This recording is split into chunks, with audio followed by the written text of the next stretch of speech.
I've seen your requests, I've read your comments. So here we go, intermittent fasting. I'm dying to talk to you about this. I eat for 8 hours and I fast for 16. I can feel the difference. Before we get into the pros and cons and if you should do it, let's talk about what intermittent fasting actually is. Human fasting is not a new concept by any means. Humans have been doing it for millennia. Intermittent fasting is just a rebranding of something that we have already been doing. Our bodies enter a fasting state every time we're asleep.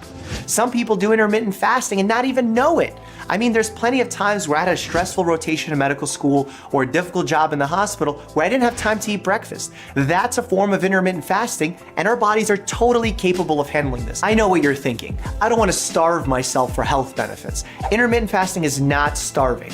When you're fasting, your body is using stored nutrients and stored energy forms in order to make your body continue to function. When you're starving, you've run out of those energy sources and are breaking down vital tissues like organs to get that same energy. There are many different ways to go about going on one of these diets, and that not only makes it confusing for you, but that also makes it very difficult to do research on it to find out how effective it truly is, because if there are multiple ways to do it, we have to be able to test each one of those ways. The 16-8 diet, which is not eating during 16 hours of the day. Alternate day fasting, where you eat one day, fast the other day. 5 and 2, where 2 days of the week that you're fasting. There's no hard and fast rule saying that this is the correct way of doing it. You may be wondering, how is IF beneficial to me? There's been a lot of proposed health benefits. Many of them have been proven within animal studies or lab models, which is not the same thing as being proven in a human model, but they are very promising.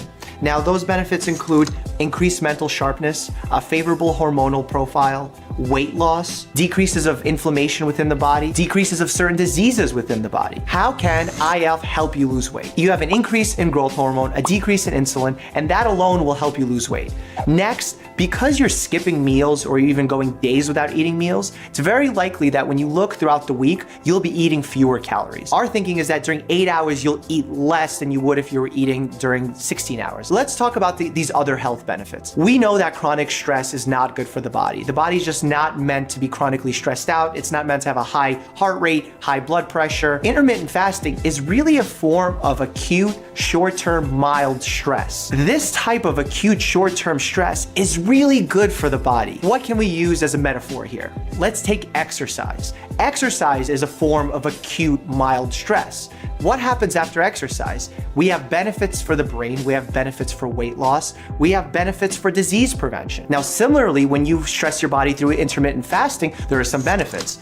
More autophagy, which is the removal of cellular waste, more production of neurotrophic factors, which protect your brain, and a favorable hormonal profile with increases in human growth hormone and norepinephrine. Let's talk about some of the shortcomings of IF. Primarily, there's not enough guidance of what you should eat. We don't know how many calories, we don't know what foods to eat on the days or times that you actually are eating. Second, we don't know which form of IF is best.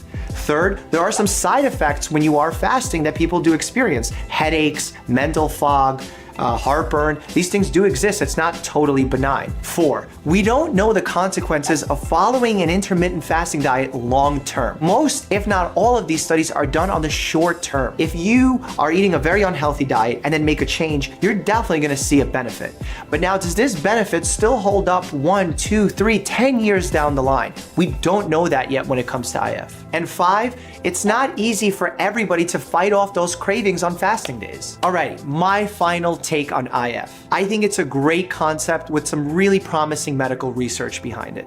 I think that if you can skip a meal, you can skip a breakfast here and there, you're gonna see some benefits. Does that mean you should go on this very rigid diet where you're doing the 5 and 2 or 16 and 8? I don't think we should quite make this a religious, rigorous part of our everyday life because we don't know the long-term consequences of it. But in a society that's prone to overeating, a fasting day won't hurt and will probably help. As always, stay happy and healthy.